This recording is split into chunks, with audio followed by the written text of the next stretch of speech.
इनके लबे रंगी की निठावर थी कि जिसने में छेद हो या कहीं से फटा हुआ हो तो ऐसी सूरत में उसमें नमाज हो जाएगी या नहीं हो जाएगी। तो कपड़े के फटने के ताल्लुक से ये बयान करना भी बहुत ज़्यादा ज़रूरी है कि कपड़ा किस हिस्से से फटा हुआ है और वो फटा हुआ हिस्सा जिस्म पर कहाँ आ रहा है। तो ये बयान करने के बाद ही ये चीज़ बताई जा सकती है कि नमाज हो जाएगी या नहीं हो जाएगी। और इसमें एक बात का एहतियात और है कि जब अभी तो ये फ़िलहाल दुपट्टे के ताल्लुक से तो मालूम चल गया कि ये सवाल लेडीज़ की तरफ से था, लेकिन कभी ऐसा होता है कि आईडी जो है ना जेंट्स की बनी होती है, उसमें यूज़ वो ख़वातीन कर रही होती हैं या आईडी ख़वातीन के नाम से होती है और यूज़ जो उसको जेंट्स कर रहा होता है। तो ऐसी सूरत में अगर कपड़े के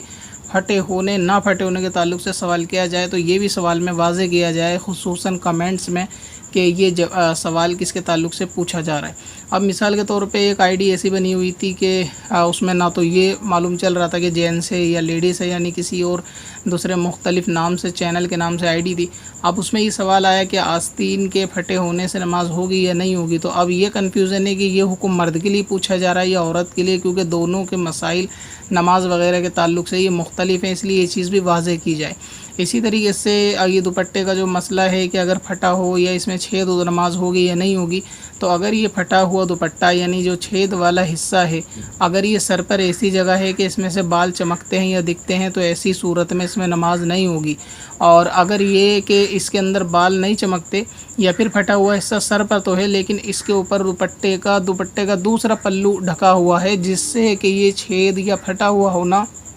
इसका ढक जाता है, तो ऐसी सूरत में इसमें नमाज हो जाएगी। इसी तरह अगर दुपट्टे का कोई कोना ऐसी जगह से फटा है कि जो जिस्म पर कहीं भी नहीं लगा हुआ बल्कि वो नीचे लटका हुआ है, या ऐसी जगह है कि वो फटा हुआ हिस्सा जिस्म नहीं दिखा रहा बल्कि उसके नीचे कपड़ा मौजूद है। मिसाल के तौर पे अभी दुपट्टा औरत के ढका हुआ है और ये बाजू के ऊपर वो फटा हुआ हिस्सा आ रहा है और वो फटा हुआ हिस्सा नज़र भी आ रहा है लेकिन उससे जिस्म नहीं दिख रहा बल्कि उस फटे हुए हिस्से के अंदर आस्तीन दिख रही है, जिस्म आस्तीन से कवर हुआ है, तो ऐसी सूरत में भी नमाज हो जाएगी। तो इसी पे क़यास करते हुए अब आप इसके अंदर ख़ुद अपने मसाइल देख लें कि आपका दुपट्टा कहाँ से फटा हुआ है और वो जिस्म को दिखा रहा है या उसके पीछे कोई दूसरे कपड़े ने जिस्म को कवर कर लिया। अगर कवर कर लिया तो ऐसी सूरत में नमाज में कोई ख़राबी नहीं है। इसी तरह अगर सर पर है तो अगर पहला बल है या दूसरा बल है तो भी कवर सर के बाल हो ही जाएंगे कि अगर दुपट्टा फटा हुआ नीचे तो उसके ऊपर दूसरा पल्लू आ जाएगा और अगर दुपट्टा फटा हुआ ऊपर है तो उसके नीचे पहले से एक पल्लू मौजूद होगा।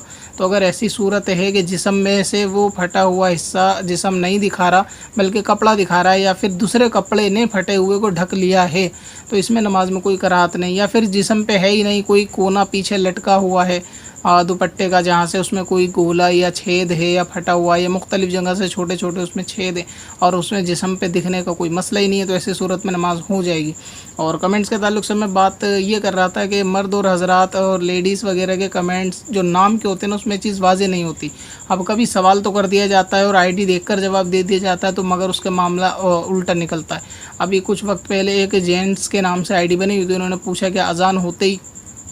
नमाज़ पढ़ लें फ़ौरन तो इसमें नमाज़ हो जाएगी। तो आईडी को देखकर मैंने जवाब दिया कि हाँ नमाज़ हो जाएगी, मगर गुनाह है कि अगर आपके पास में मस्जिद है तो आपको वहाँ जाना चाहिए। फिर उन्होंने जवाब दिया कि औरतें तो मस्जिद में जाती नहीं हैं तो मैं मस्जिद में क्यों जाऊँ। यानी मालूम चला कि उसके पीछे से चलाने वाली औरत थी लेकिन जवाब क्योंकि आईडी नाम जेंट्स की लग रही थी जवाब उसके हिसाब से दिया गया।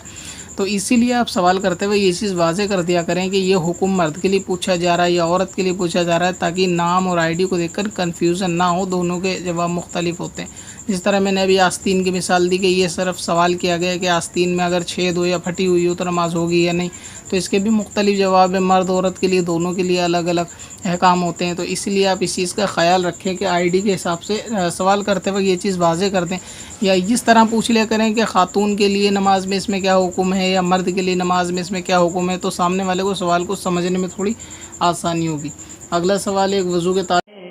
पत्थर में हसन लाले पुरनवार बनाया